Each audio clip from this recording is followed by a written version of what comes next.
Hi, everybody. Thank you so much for joining us on this week's Snack, Chat, and Keep on Track. My name is Catherine. I am the Openness Specialist and Resource Consultant here with Adopt for Life. And I'm here with the lovely Heather Richardson. She is our Regional Parent Liaison in the Central Region, and we are here talking about all things awaiting parents. So thank you so much for joining us on your lunch hour. You may see me a little bit distracted as I am trying to monitor our live feeds as well as speak. So I apologize if there's a little bit of a delay in responding to you guys. But we are here, and we had reached out to all of our awaiting and getting ready families to see any questions that you guys have that you wanted us to discuss on this public forum. And this is exactly why we're here. So we're here to talk and answer all the questions that you may have. We have about 5 or 6 that were compiled beforehand. And obviously in the live feed, please feel free to drop any questions that you might have, any comments or suggestions. We want this to be really interactive. Before we get into the questions, to be mindful for all of you that this is something that's being shared publicly. So we are live, and it is something that everyone can see. So when you do comment, just be mindful for that. That you can, we try and ask everyone to refrain from using specific names or situations just to respect your privacy and confidentiality of everybody involved. I think that's everything I wanted to say. If you have a question and you want to ask us privately, please feel free to message us. And if we don't get to it live, we absolutely are going to be able to talk to you afterwards. Okay, Heather, are you ready for our first question? I'm ready. Let's do it. Okay, the first question is, I was approved by CAS to adopt. So I guess it's an adopt ready family. However, they've recently been told that in my regions, adoptions in quotations aren't really happening. I'm considering going private, but I don't know if I'll have to redo everything. So that's the first part of the question, is if they feel that they need to redo everything. And Heather, you actually are a Pride trainer as a part of your profession outside of Adopt for Life. So I wonder if you might be able to talk a bit more about, is Pride transferable? So Pride is transferable. Once you have your Pride training, it goes anywhere.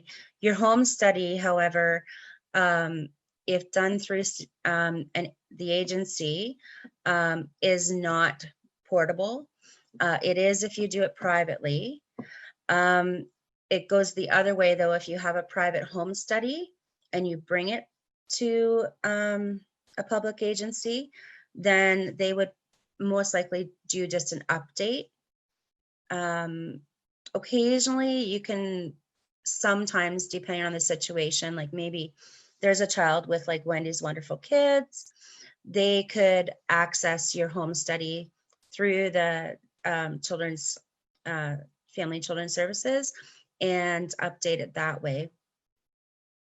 Yeah, exactly. That's exactly what I was going to say as well. So Pride, you're right, is transferable, but home studies are not. And for this family and potential other people who are watching right now, there's obviously a cost associated with doing your home study privately. So make sure that you're doing your research. And the number one thing is make sure that you are finding a practitioner who is registered with the ministry. You want to make sure that when you are doing it privately, that you're doing it through the right channels.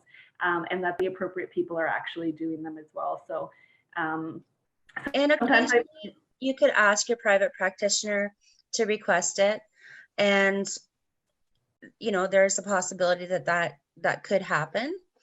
Yeah, I've heard of some private practitioners. If it was a recently done home study, they can almost take bits and pieces. They'd still have to rewrite the whole thing, but they can kind of use it to compare, which might speed up the process a little bit. But every worker is different for that. So the second part of this question is, what are the pros and cons of public versus private? So we're actually going to be covering this a little bit more on next week's topic, but I don't want to not ask the question. I personally think it's a very personal choice. There's pros and cons to everything. I think a lot of families find one of the biggest hurdles through private adoptions is the cost. There is a significant cost associated with adopting privately. And a lot of families are weary of the 21-day wait period. So when a child is placed with you, birth families have 21 days to finalize any decisions, which could mean that they would like to raise their child. And I found a lot of families I had a personally very hard time with that. For public adoption, from my place, there a lot of children's aids are trying to go towards kinship families. So, obviously, first and foremost, the duty of the children's aid societies is to keep the family intact. If for whatever reason they're not able to do that, the second step is to look for kinship. I apologize, my dog is barking. We look into kinship, and then adoption is the last resort. So the fact that adoptions are happening less and less through a child protective standpoint is actually a really great thing. But obviously that means for adoptive families who have been awaiting for a very long time, it means that you might not be getting, it's not going to be a fast process for you. A lot of the children as well have some type of trauma or special needs. They might be older, larger sibling groups. So there's absolutely pros and cons to both. So I don't know, Heather, do you want to kind of talk about your thoughts on that too? Well, and I think too, are you looking for infant adoption, or are you looking at special needs adoption, like through maybe Annie's Haven or Children's Bridge, international adoption? Because people kind of use that private adoption simultaneously with international and private. Infant adoption, yes, they're private agencies. If that's kind of the avenue that you're looking for, probably a private agency is an option for you, because they're, again, with reunification being the primary goal, infant adoption doesn't happen as often unless there's a consent adoption that's facilitated through the agency. And I've heard as well with consent adoptions, a lot of children's aid societies actually aren't doing them anymore. No. So in my case, in our adoptions, our youngest daughter was a consent public adoption, but she was one of the last in our regions because a few months later they made the decision that all consent adoptions should be privately. So absolutely, we need to consider that.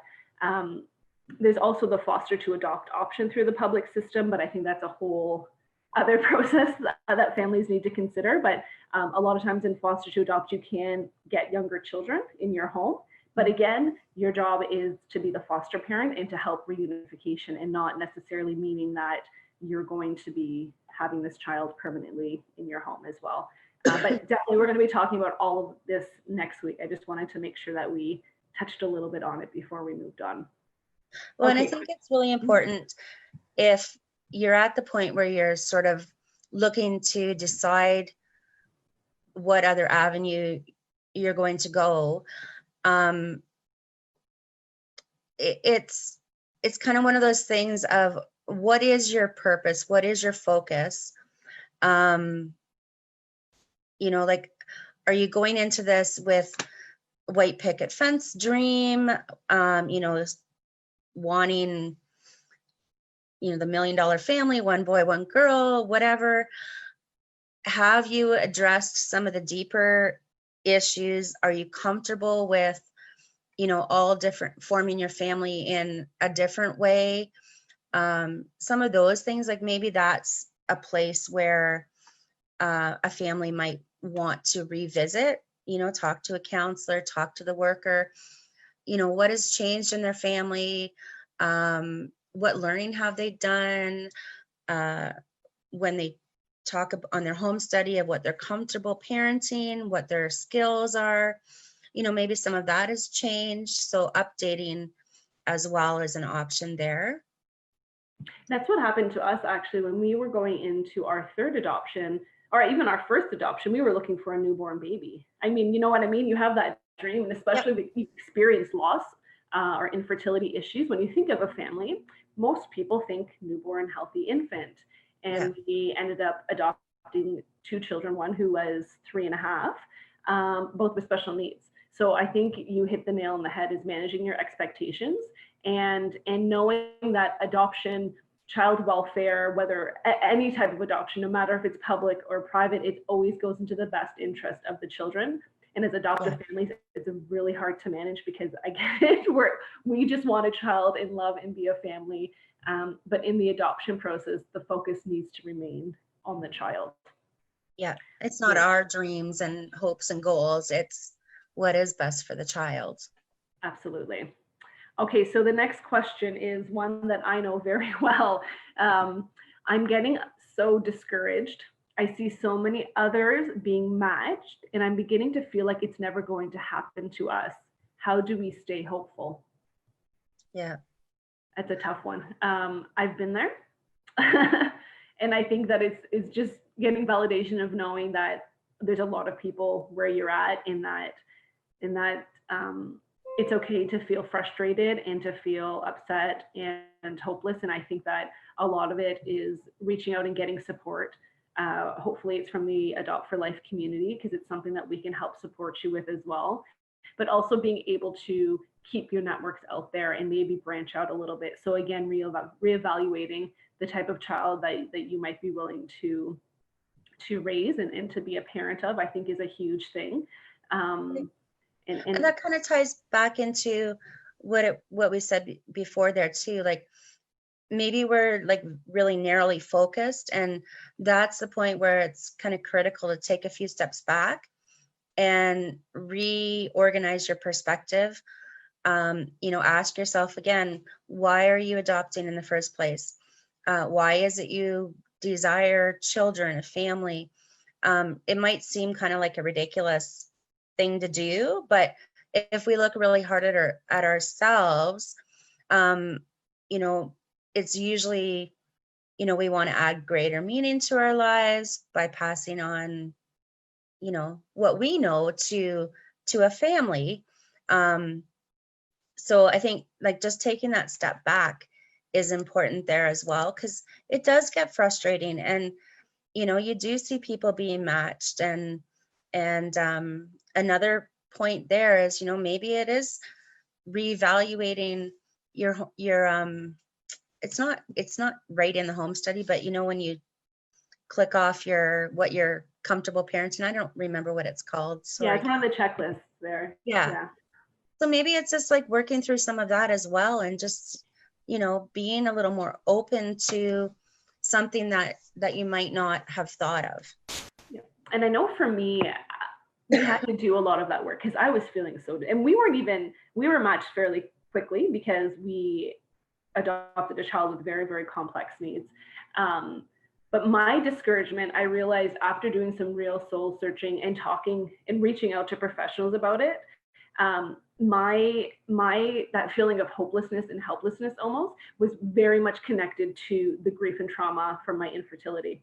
And it just kind of carried over. And I was like, well, this is never going to happen. And for myself, I've experienced multiple miscarriages. So I'm like, well, why should I even try? And I see all these people either getting pregnant or getting matched. And so I think a lot of it was, like you said, like try and figure out what the trigger is, and then try and get support. So for myself, we knew that we had to get therapy and help, and I had to work a lot more on my own grief before we were in the right place to adopt. And like I said before, we wanted a newborn healthy infant, and life had a different plan for us. And I think sometimes it's about just kind of giving into that plan and knowing that we don't know when things are going to happen. And it's hard, but it's just reach out to us and know that you're not alone, and there's a whole community of people who are here to support you through it. And sometimes too, like just becoming involved in that community, like there's a lot of ways to be connected. Volunteer driving,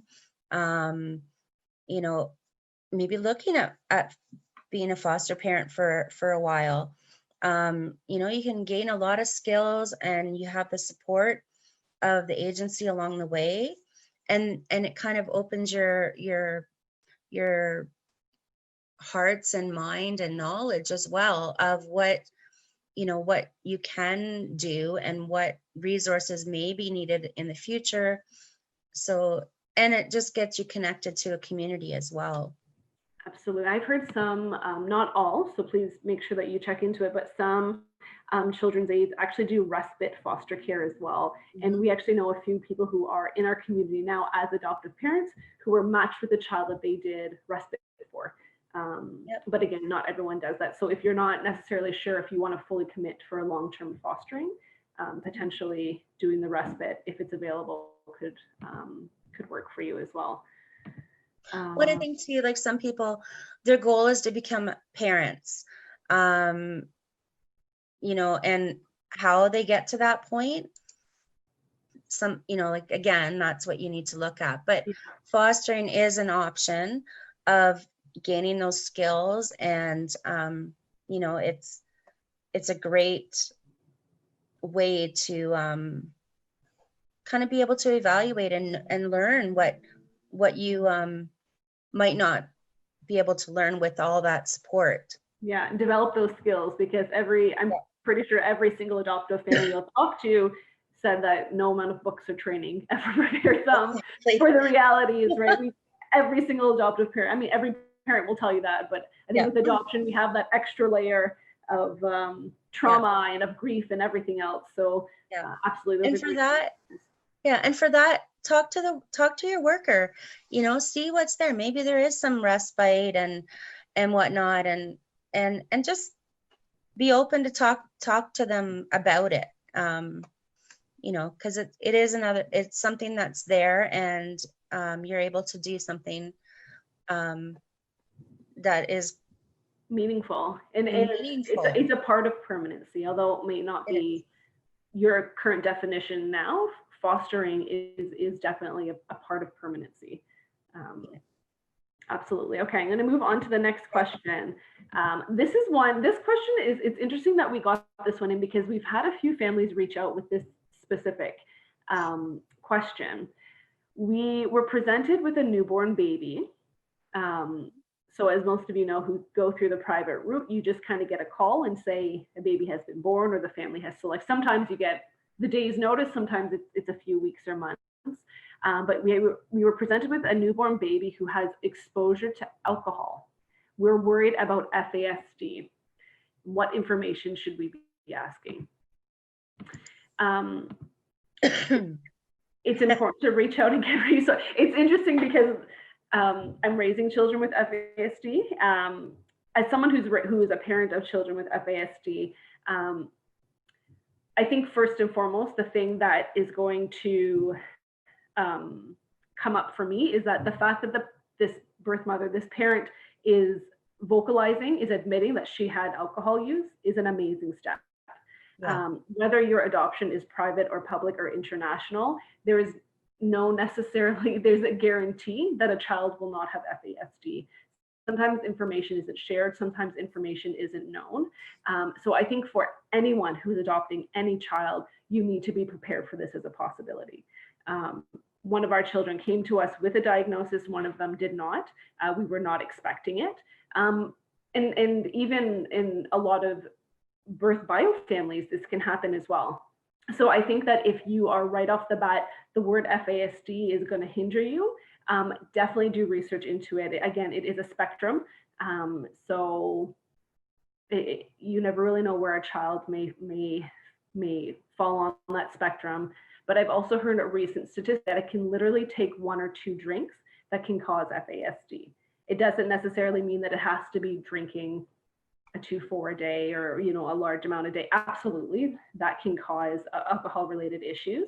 But sometimes women who don't even know that they're pregnant can have a few alcoholic beverages, and that does have the potential.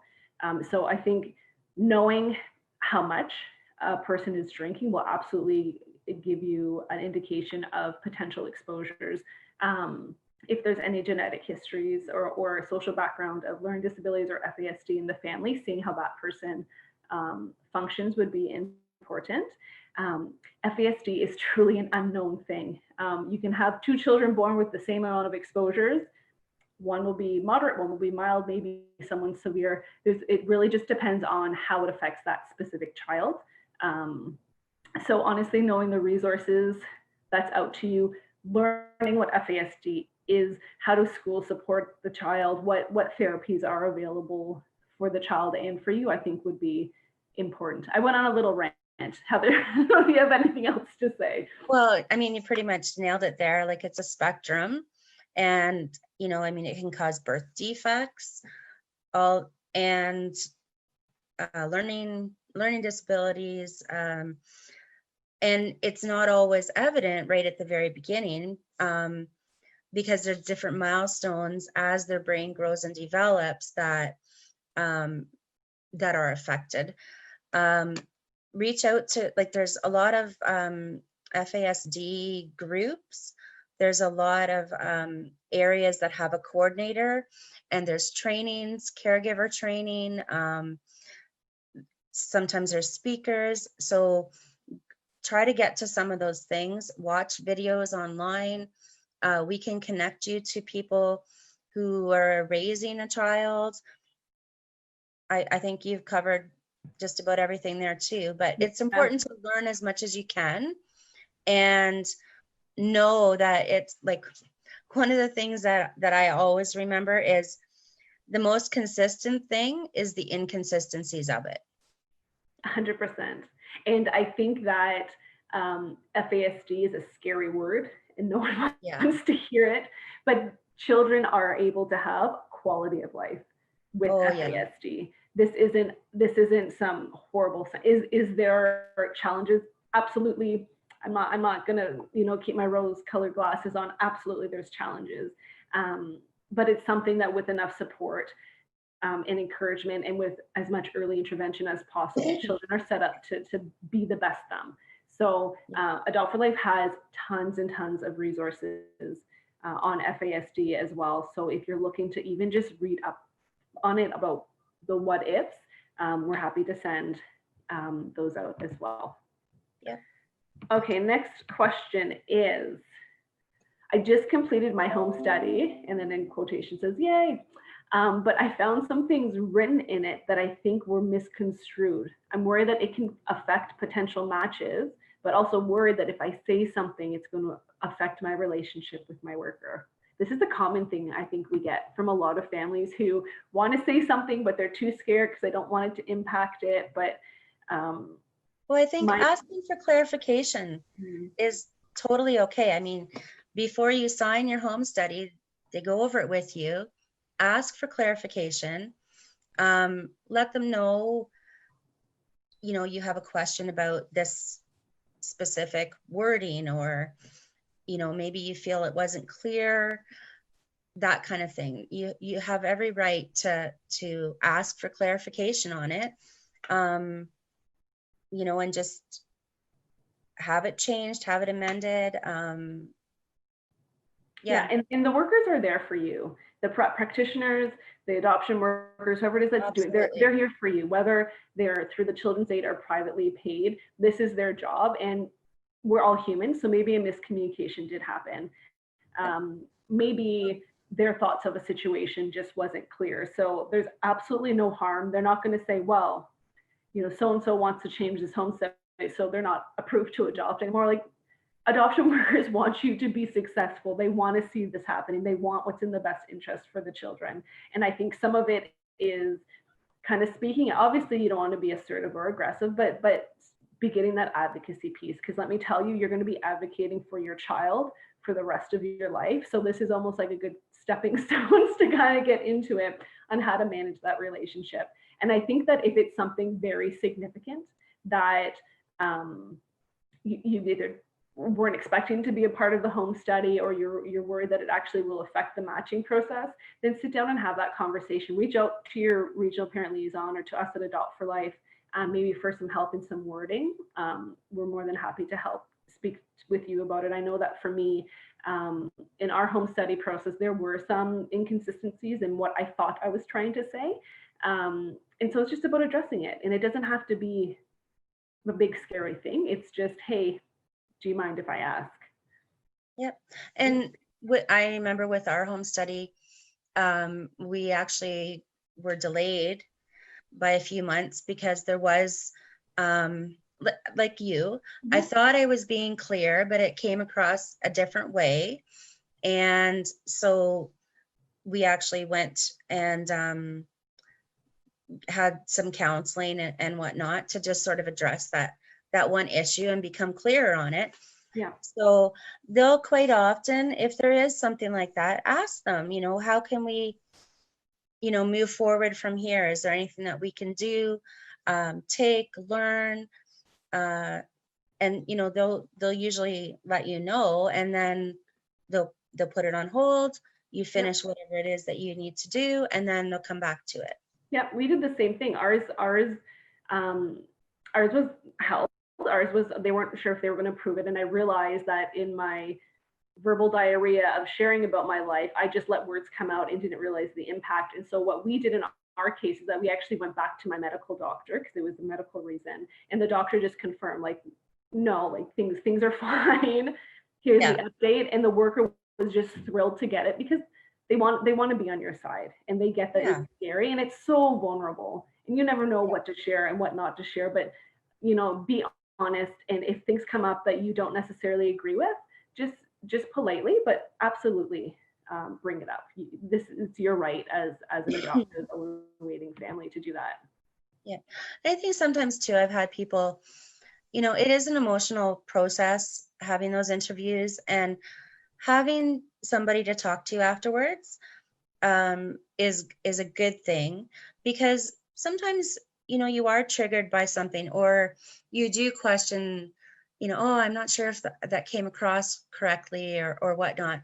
So being able to talk to somebody else who's gone through it, have a buddy, a mentor, that kind of thing, is also really helpful, because you can just sort of have that person to talk to, as opposed to contacting the agency, and when really it's maybe just something that, oh yeah, everybody feels that way, or oh, I felt that way too, and it's perfectly normal. And some of the questions are things that you aren't used to answering, like financial and sexuality and intimacy, and you're kind of like, why are you asking me things? But I mean, we all go through it. We all have to just kind of push through. And if what you said, you don't think that they got it, then, I mean, honestly, we've all been there. We've all kind of reread things and thought, okay, maybe this wasn't said the right way. So just honestly, and if you need support, if you need a little pep talk, reach out to us, because we've been through it and know other people who've been through it as well. And I think too, watching the webinars so that you're kind of aware of, well, there's home study guide too, right? What is it going to look like? What are the kinds of questions that they're asking? Be comfortable with what's coming up. Like, do your research ahead of time, so it's not just, all of a sudden out of the blue, you're having some of these questions asked and you're not prepared, you're questioning, are they even able to ask those kinds of things? That was totally, I didn't know anyone who's adopted, and they got this, you get your thick thing of your home study. I'm like, how am I answer? And like, do I answer this? And I'm like, they can't. And I'm like, no, actually they can, and everyone has to go through it. So, well, because I mean, they're responsible for these children. Absolutely. And I always looked at it, if it was my child and they were responsible for,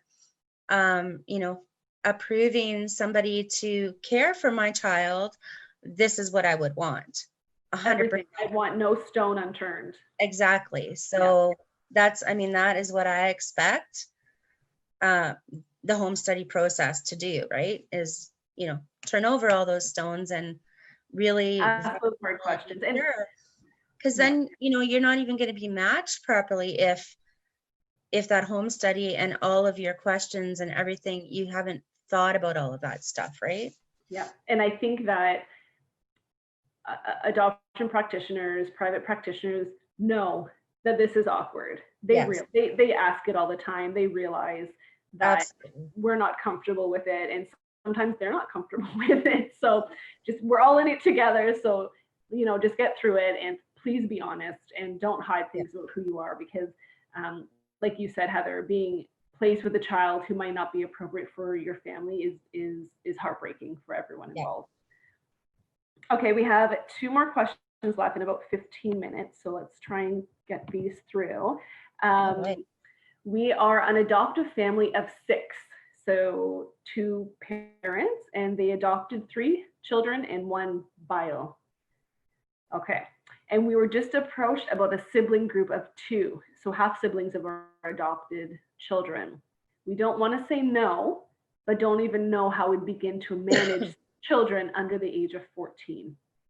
Mhm. So I'm wondering if it's just they're just looking for general advice.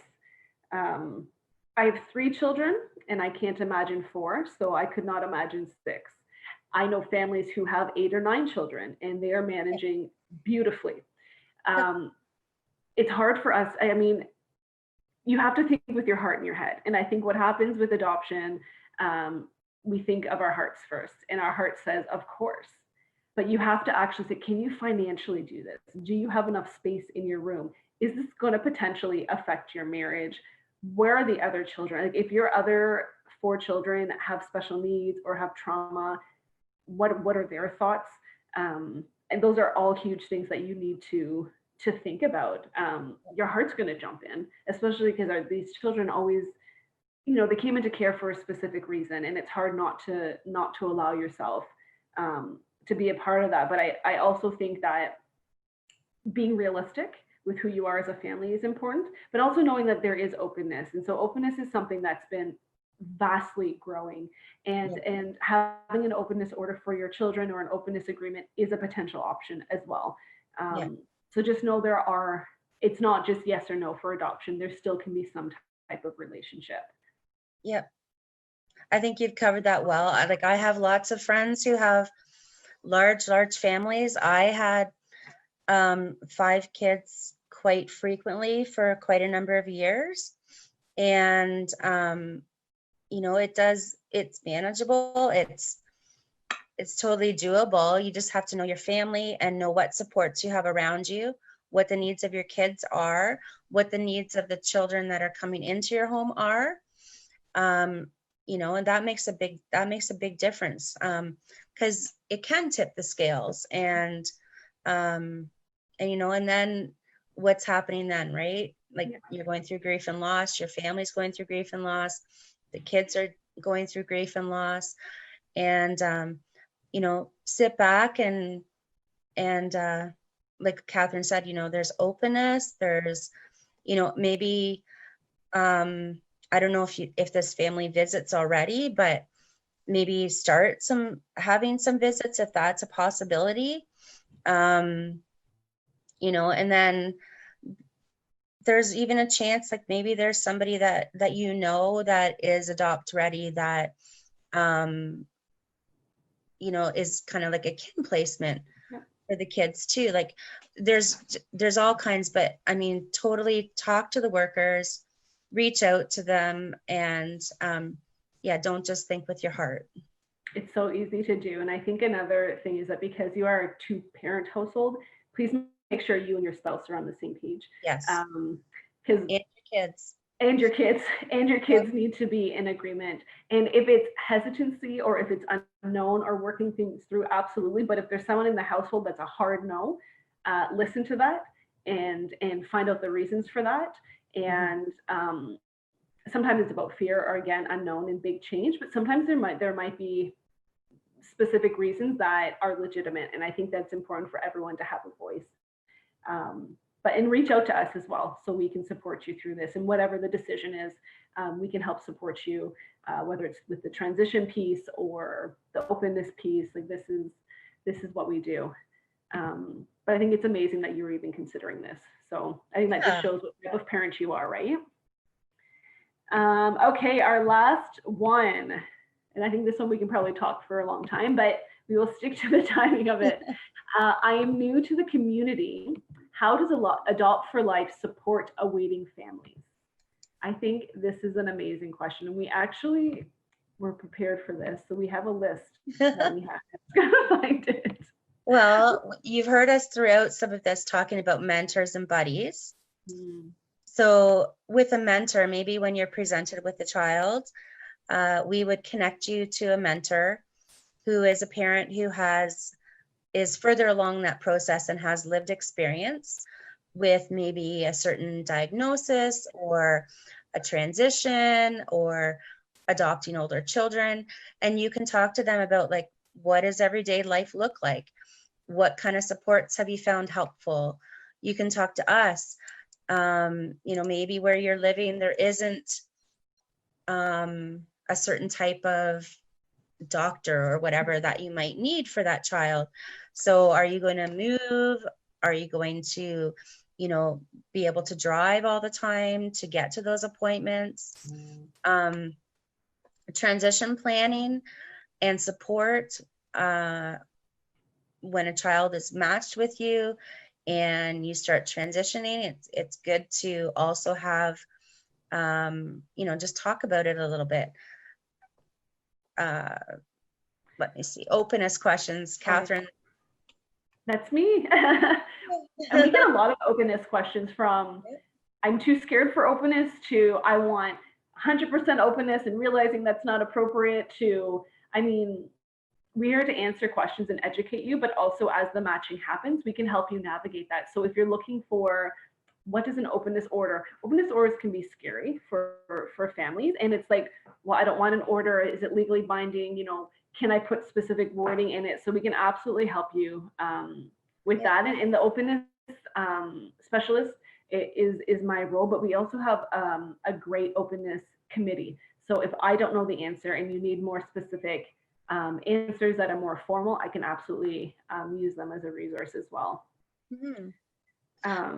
Another thing that is sometimes helpful is just maybe attending a meeting. Like maybe you've got through and you're maybe you have to go to a mediation meeting or something like that.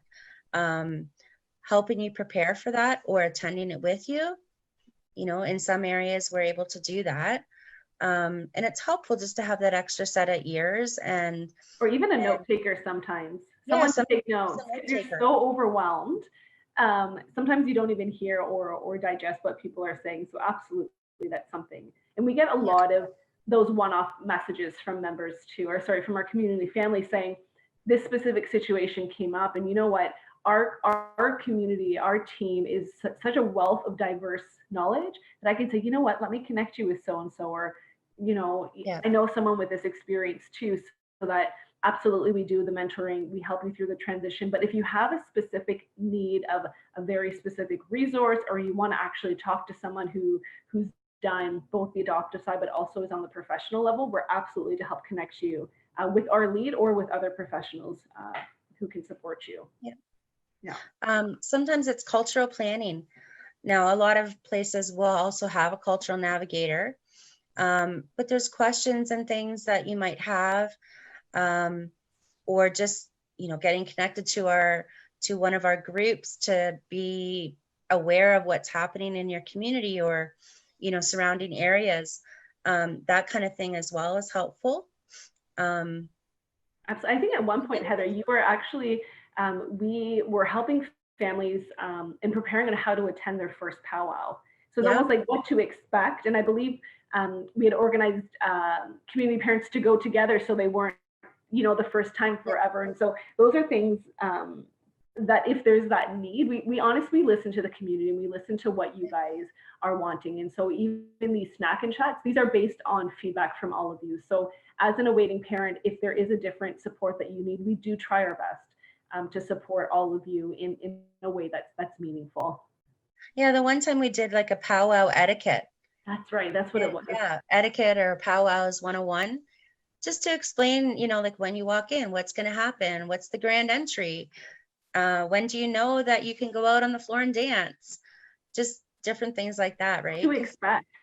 Yeah, and then you're feeling a little more prepared. And yes, there was a group in various areas that go together, so that's something else that happens. And we have a lot of connections with various professionals, Indigenous professionals, and we can connect you to them. Absolutely. We have an Afro-Canadian, Afro-Canadian committee.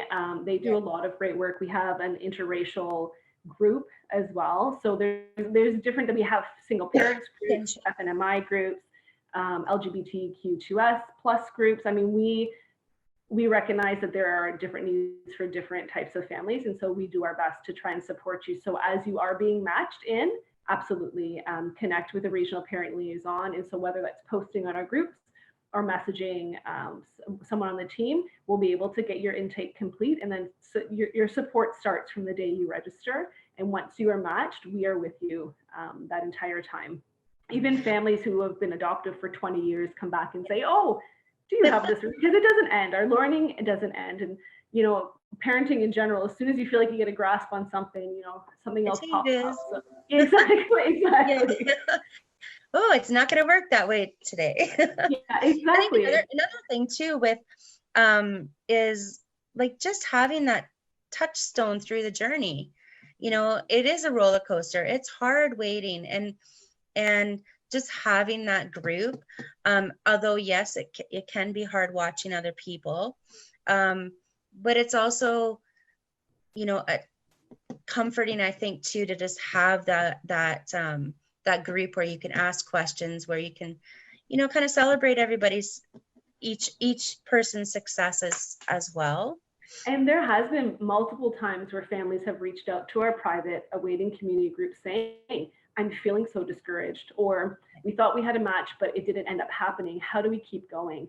And yes. I think knowing that you're not alone in it and having that validation and knowing that there's further supports for you, I think is really helpful as well. Because we're here to celebrate your successes, and we're here to support you through those hard times, because I mean, we've been through it ourselves. So yeah, I have too. Yeah, we have a Healing Hearts group, which, you know, if there has been a match and then it's fallen through, or you've decided it isn't the match that you thought, you know, that group is very helpful. We also have a kinship group for those that are doing kin or KIF, I think it's called, like fictitious kin community parents. Yeah. Because sometimes the dynamics there are a little bit different as well. Yeah, absolutely. And we do have connections with customary caregivers as well. So yes. If you are a customary caregiver, you absolutely can be a part of our community. If you're in the process of being a customary caregiver, connect with us, because we can help support you. So we just have the last couple minutes here. I was saying, what else that I find I do a lot of is the communication between the pre-adoptive family and the foster family, if there's a foster family involved. Sometimes that can be a little overwhelming or a little daunting. And I find being able to talk through that with somebody is helpful. I have a lot of parents that do that. Yeah, absolutely. Very quickly as well, we obviously provide webinars that are free for families. We have a YouTube channel, so if you aren't able to make the timing of it, they're always up on our YouTube channel. And I think we've started to doing a lot more live on our Facebook as well. Yes. And obviously, these weekly snack and chats that we try and answer all of the questions that you have, and to let you know that you're not alone in any of this. You know, our little hashtag is stronger together, and I think it's perfect, because that's truly what we are. And Adopt for Life was created as a result of a gap in the system, and as a result of our executive director's experiences. And I think that it just shows how strong our community is, because we literally keep growing overnight. The ARE as well, and the ARE prep, the actual ARE, we have a resource village there, also at some of the smaller regional AREs. And then we also had, I guess the last one, we kind of did a follow-up check-in with everybody, because it can be overwhelming to go to those AREs. Absolutely. And actually coming up too, right, Catherine? Yeah, so actually great segue there, Heather. We just got confirmation that the next ARE is on June 6th, which I think it's usually in April, so it's good to know that it's changed on June 6th. And so we're actually going to be doing a snack and chat for an ARE prep for all of you in early June. For those who you may have not been to an ARE, or those of you who may have been to plentiful AREs and just need a little bit of extra support, it's coming up in June. And so we're obviously going to be posting this to our waiting families, so you can start preparing as well. There's 2 other conferences we also just want to very quickly mention. The FPSO conference is coming up on May 22nd to 24th. And Heather, do you mind reminding me, is the Foster Parent? The Foster Parent Society of Ontario, and it is also open to adoptive, kinship, and customary care families. Wonderful. And lastly, the NACAC. NACAC conference, which again, I'm not going to remember all of these acronyms. It's the National Association of Adoptable Children. Yeah. National Adoptive Children. Of Adoptable Children Conference. Oh my gosh. Say that 3 times fast. That's coming up in August. I will do better service to the NACAC conference in our next snack and chat. So those are just 3 things to look forward to. I'll post those in the comments as well as links so you can get more information. Our next week's snack chat and keep on track is on all different types of adoption. So if you have questions about private, international, public, foster to adopt, kinship, customary care, anything, guardianship, nothing's off the table. So please feel free to send us your questions. I will be posting in our private groups as well, asking for questions. So again, always reach out to me privately or any one of us in the Adopt for Life team. Thank you guys so much, Heather. Yeah, just say it's the North American Council on Adoptable Children. You know, I get it, and then I open my mouth to say something, and I know. You know, it happens every single time. So thank you for clarifying that, Heather. We're humans. Exactly. Just you never know what's going to come up. I really appreciate you spending your time here, Heather. I appreciate you're just such a wealth of knowledge, especially with awaiting parents. I know that we turn to you a lot for support for this. So I appreciate everything that you're doing for the community and for joining me. Everybody else, thank you so much for coming and joining us on your lunch hour. If you're seeing this on replay and you have questions, honestly, just pop into the comments. We're here to help support you. Have a great day, guys. Have a great day. Bye.